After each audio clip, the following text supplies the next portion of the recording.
and I start with giving the floor for notifications to MP Roseburg. MP Roseburg, you have the floor. Thank you, Madam Chair. I would like to take the opportunity, blessed afternoon to the Prime Minister, of course, and support staff, but I would like to take the opportunity to wish all the students that started the school year a happy and successful new school year. I already made a video about it, but on the floor of Parliament, I would like to make it clear, stay focused, and the world is yours. Also, in regards to the recent developments, in regards to the SCOS letter on the hair policy, it's very disappointing, and I would like the students to be reminded to focus on their school and education. Hair discrimination should not be tolerated in no form of such. As Marcus Garvey states, don't remove the kinks out of your hair, remove them out of your brain. And I will make sure that this pressing issue will remain to get attention until the legislation is finalized, and that everyone that is facing any discrimination of such, that we will handle that matter. And I also urge SCOS to consider its stance to safeguard inclusivity and to make sure that there will not be unnecessary legal consequences and challenges, and to allow all students the freedom to express themselves naturally. I fought this fight in the Netherlands, and I will continue fighting this fight here on St. Martin until this is over, and that we can indeed focus on the pressing issues of education, other issues. And lastly, Madam Chair, I also would like to take the opportunity to welcome the latest member, Igmar Woodley, of the USM team. I'm happy to have him here. I said it, and I also practice it. I believe always in second chances, and I believe him joining is a clear example of such. Thank you. Thank you, MP Roseburg. I continue, and I give the floor for notifications to the next member, MP Otley. MP Otley, you have the floor. Thank you, Madam Chair. Madam Chair, good day to everyone in the Tribune, the Honorable Prime Minister, your support staff. Madam Chair, I would like to echo the sentiments of my colleagues. I won't go in depth into it, but however, it's a bit disappointing. We have to learn that the world is ever changing. If you look right here in Parliament, there's 2 MPs that represent at very high standards with locks. So we are a prime example of what can come. And again, we are teaching people to believe on what is the inside, what is in the inside, but we are judging them and not allowing them to be educated because what they look like on the outside. I do not stand for it. I believe in rules, regulation. I really do. But however, we are an ever-changing world. Madam Chair, on another note, as we speak of schools, a recent article by the Y2 president alarms me, and I urge the Minister of Education to get on the ball. We can rant, rave, and I love the energy in here today that we have for GEBE, but when I have to read that the Windward Island Teachers President says that the enthusiasm from the Minister of Education does not match the state of the classrooms. It is unprepared and unready and fit for learning. It makes me wonder. We need to reprioritize our priorities. So while we talk on discrimination in here, we have another bigger issues of classrooms not being even ready. And this is not from me. This is from the union. So I urge the Minister of Education to jump on this immediately. Thank you, Madam Chair. Thank you, MP Otley. The next member to speak during notifications is MP Lewis. MP Lewis, you have the floor. Good afternoon, Madam Chair. Good afternoon to the Honorable Prime Minister and your support staff, the members in the Tribune, my honorable colleagues here in Parliament. Good afternoon, St. Martin. First and foremost, Madam Chair, I would like to publicly, on the floor of Parliament, send my condolences to the family and fellow loved ones of the lady that passed away in the government building. It is a sad thing. I do not know the reason for it, but life is very short, hence the reason we should always live good. I would also like to congratulate the students in the exam classes for 2025 and 2026, and to all the other students that you do your best and make this school year even better than last year. I would also like to welcome my patrol late Mr. Ihmad Woodley to this honorable house, and that you may continue to uphold the standards of what we expect for a servant to this country. Madam Chair, I was also very vocal with regards to the hair situation, and I too would like to echo those sentiments of my colleagues, as when I applied for government service, I had long hair as well. And I could remember when those who was interviewing me said, you came into this interview with long hair. I said, does that change my character? When I get the job, then I will see what we will do thereafter. And I became a law enforcement officer for 18 years, and I've did, I think, an exceptional job. I would also like to thank all the civil servants for the job that they're doing under the situation and the circumstances that we have today. I would like to thank them for their service, Madam Chair. Thank you. Thank you, MP Lewis. The next member of parliament to take the floor during notifications is MP La Cruz. MP La Cruz, you have the floor. A blessed afternoon, Madam Chair Lady, Rifir, Prime Minister, and your support staff, those in the Tribune, my fellow colleagues, and all listening via social media to this very important meeting that we're about to have today. Madam Chair Lady, I think most of us forget to wish the teachers a stressless, loving, and strong year dealing with our kids. Most of our kids spend more time with teachers than they spend with parents at home. So on behalf of the United People's Party and myself, we would like to wish each and every teacher strength and know that we are here for you. Let us know where and how we can help. Thank you, Madam Chair Lady. Thank you, MP La Cruz. The next MP is MP La Vega. MP, did you take off your mic? Sorry? No. Oh, MP La Vega, yes.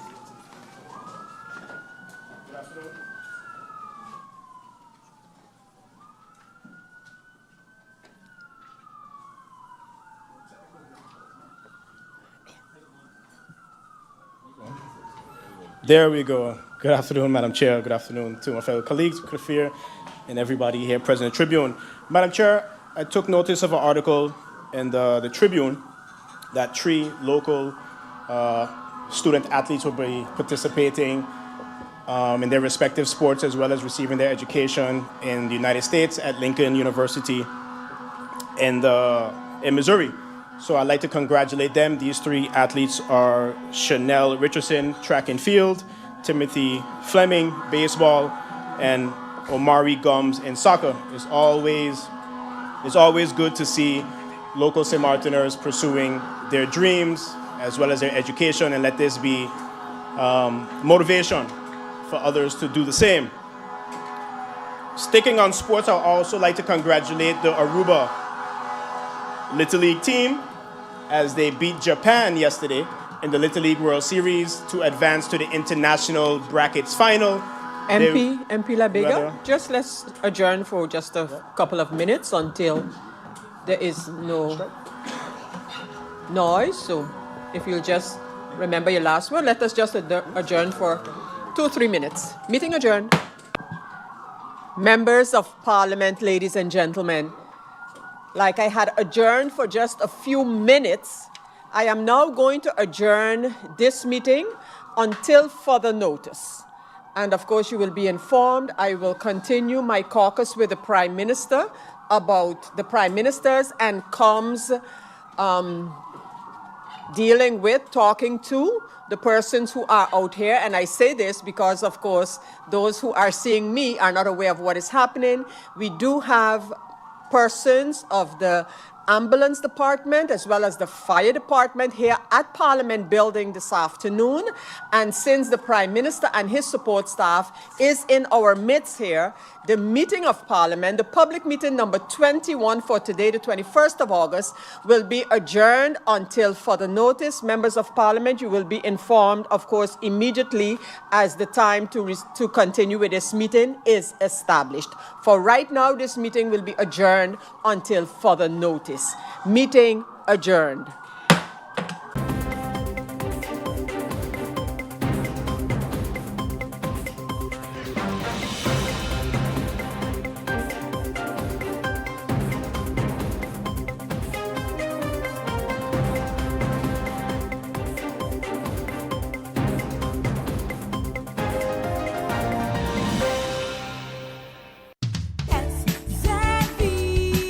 Your social and health insurance is your social and health insurances. Are you SXV insured? Do you have a valid medical insurance status? SXV is cardless. Request your My SXV account today and enter the virtual office of SXV. Go to sxv.sx and sign up now. Your social and health insurances. The Ministry of Vromi, Department of Infrastructure Management, together with the Police Department KPSM, is making changes to traffic on a section of Canagita Street and Manzanella Stake, Phillipsburg. The Canagita Street from the intersection with Percy LaBega Street to Manzanella Stake will now be a one-way street. Inbound traffic can enter Canagita Street from Percy LaBega Street and drive straight ahead or turn left into Manzanella Stake. Outbound traffic leaving town on Canagita Street must make a right turn onto Manzanella Stake. Entry further into the Canagita Street will no longer be permitted. Outbound traffic exiting Manzanella Stake onto Walter Nisbet Road can either make a right or left-hand turn. The Ministry of Vromi, Department of Infrastructure Management, and the Police Department would like to thank the public for their attention to this change. Please follow the new traffic rules and signage and drive safely.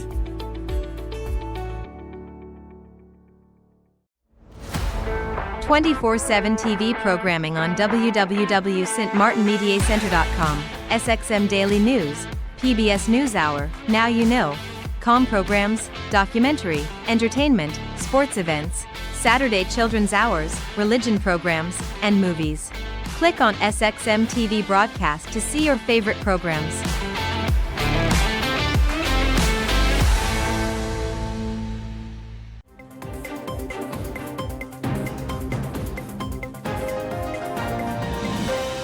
I'm pleased to announce that the public I'm pleased to announce to update the public on the progress made at the Department of Economic Licenses. 6 weeks into our efforts to address the backlog, I can report that approximately 75% of outstanding files has now been cleared. We began with over 500 licenses pending, and about 300 of which required additional information from clients and other departments. Over the past weeks, staff and summer students under the government's BOP program reached out to clients by phone and email, setting clear deadlines for submissions. Where clients did not respond, their applications may now be considered incomplete and possibly not processed further. We also contacted more than 200 clients who already received approval but has not yet collected their license. They were reminded that failure to collect could eventually lead to cancellation. Public reminders will also be shared across government's platform and media this week. During this period, the department piloted an online submission option. Nearly 100 applicants have been already submitted digitally. This is throughout the six weeks while we closed the front desk. And applicants are being contacted to confirm receipt of or advise of their resubmission that if it's necessary. So what was once 15 to 20 minutes in person, often with multiple return visits, can now be completed online 3 to 5 minutes at the applicant's convenience. Safeguards are also in place. Applications that are incomplete or incorrect will be declared null and void. with notifications sent by email to prevent future backlogs. This step toward digitization is part of the country package reform, specifically Measure E6. It allows us to test, improve, and prepare both the department and the public for full digital transformation. As part of this shift, updated licenses requirements will be published on the government's website this week, along with tutorial videos and frequently asked questions to assist applicants. This is the R4 effect in action, reshaping processes to be more efficient, transparent, and accountable. I'm also pleased to announce that the front desk of the Department of Economic Licenses will be reopening this coming Monday, August 25th at the Public Service Center. Going forward, no appointments are needed. Clients can simply take a number. However, please note that the submissions will only be accepted digitally. The front desk will now serve as an information desk focusing on the following: guidance on how to apply online, clarity on license type, assistance with annual business licenses, extension invoices for companies established before 2024, issuing invoices for new businesses established in 2024, and general inquiries regarding application status. So for assistance, the public may also use the following options: submit applications online via the department's webpage, which is www.stmartingov.org/ministries/departments/pages/Department of Economic Licenses, and visit the government building for guidance at the information desk, which is Dell, or they can also visit the SEDC office at Bush Road, Unit 2 by Miss Lally Center, commercial, and they can assist you to also submit it digitally. They can submit you directly. So a detailed press release with all this information will be issued tomorrow. I thank the public for their patience and constructive feedback during this transition, and I especially commend the dedicated staff of the Department of Economic Licenses for their commitment and hard work. And together we're moving closer to a streamlined, transparent, and digital system that will make doing business in St. Martin easier, one step at a time. Lastly, I want to discuss the public transportation update, the confirmation letter process, and the way forward. So earlier this year, I think it was July 25th to be exact, January 25th to be exact, the confirmation letter process was reinstated as part of our efforts to clean up the public transportation sector and gain a clearer understanding of the industry. This became more evident or more important after the former administration lifted the moratorium on taxi and bus licenses. As mentioned in my previous press briefing, the reports from the Integrity Chamber and SOAB were shared publicly with industry stakeholders so everyone can see the recommendation. Since then, I have continued to work closely with the Inspectorate of Economic Transportation and the Department of ETT and the Department of Licenses, DEL, on the way forward. As a result, IETA has announced that the issuance of confirmation letters is now suspended until further notice. I want to stress, this is a suspension, not a cancellation. Permit holders who submitted documents before the August 8th deadline, are not affected, especially those adding or replacing vehicles. The suspension will be used to consolidate the data, finalizing a cleanup, and prepare the way forward for updated policies. It is also important for the public to know that by law, permits unused for more than 6 months may be revoked permanently or temporarily. This is under Article 16, Paragraph 3 of the National Ordinance for Passenger Transport. Out of fairness, we have allowed well beyond this 6-month period for compliance. That was January to August. At the same time, we are cross-referencing permits issued in 2023 and 2024 before my tenure to determine how to handle those cases legally. For anyone that is unclear on their status, I encourage them to please contact the IETA department directly at their offices across Fairway Market or via WhatsApp phone number 559-7685. That's 559-7685.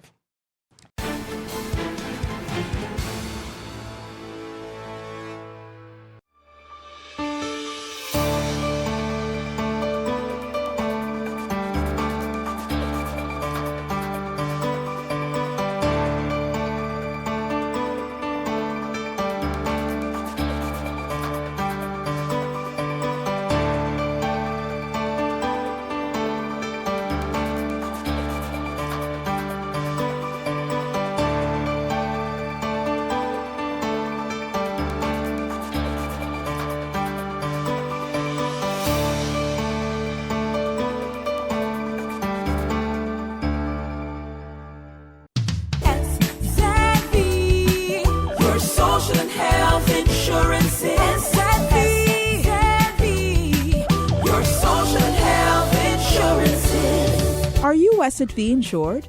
Do you have a valid medical insurance status? SXV is cardless. Request your My SXV account today and enter the virtual office of SXV.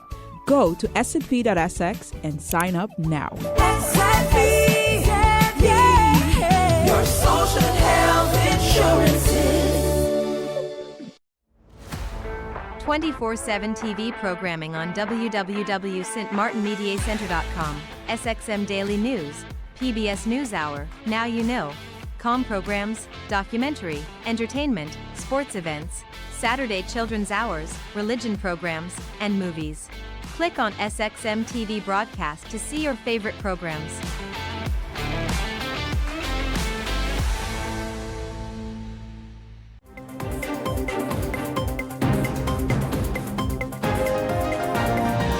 Member of Parliament, MP Otley.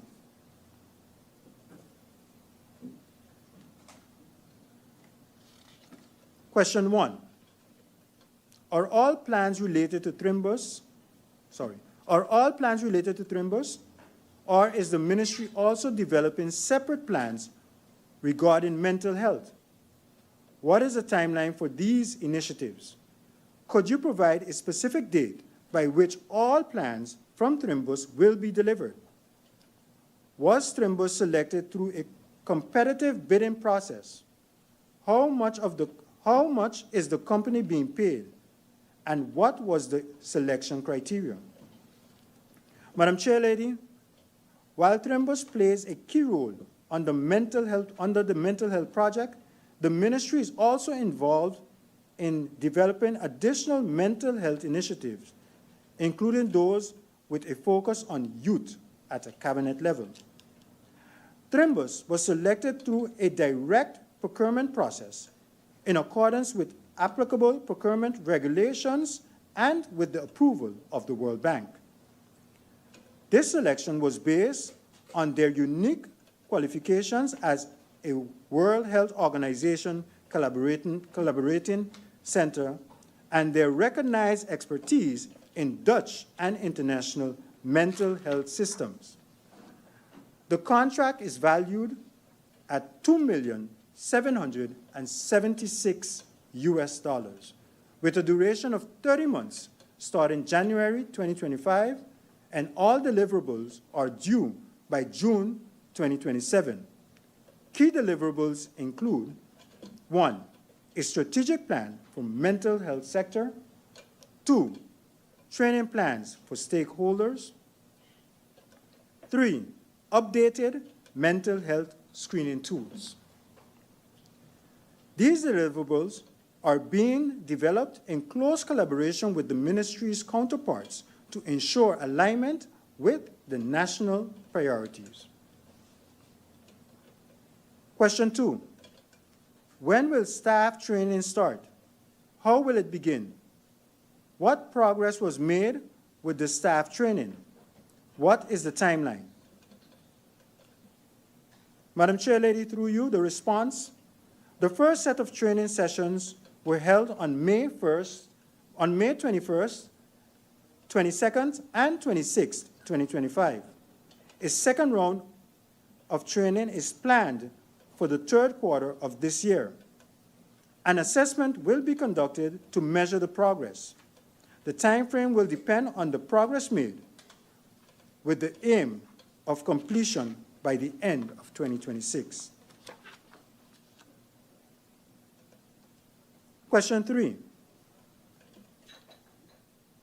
The minister stated that mental health provisions will be included in the SAHA. When will the SAHA be expected? When will the SAHA be expected? Will the minister include any additional changes, such as addiction, to the SAHA? Because the timeline has been pushed back. Or will it be brought as is? Response. What I can confirm is that we expect to receive the advice from the SER in the coming weeks. Access to the mental health care is fully covered under the proposed care package of the SAHA. This includes reimbursement of psychiatrics at the current level with other medical specialists, as well as coverage for psychiatric admission. Psychological care is also included, with coverage for up to 12 sessions within a 24-month period for the same indication. Forensic mental health care is intended to fall under the responsibility of the Ministry of Justice. Question 4. What is the minister and ministry's plan pertaining to youth mental health? As many of you may have seen, we recently launched 2 social media videos featuring local icon King James, aimed specifically to encourage our youth to speak openly about their mental health and the dangers of vaping. There are a few more initiatives to roll out in the 3rd quarter. In addition, the ministry is currently engaged in discussions with the Ministry of Education, Culture, Youth and Sports, with the latest meeting being held on August 12th. I am also aware that both Education, Culture, Youth and Sport and Turning Point Foundation are actively running their own campaign focused on mental health and substance abuse. Question 5. What were the results of these talks regarding youth? What were the results of these talks regarding youth mental health with the Ministry of Education, Culture, Youth and Sport? And what are the plans and what are the timeline? With upcoming events, what were the steps specifically taken with the Ministry of Education, Culture, Youth and Sport to move forward? I was provided an overview of the policies and procedures as it relates to the handling of mental health-related issues in schools and with students. The Ministry of Education, Culture, Youth and Sport will be included in proposed training for stakeholders of the education sector. As mentioned earlier, the last meeting took place on August 12th, and we intend to continue the dialogue moving forward to roll out events throughout this upcoming school year.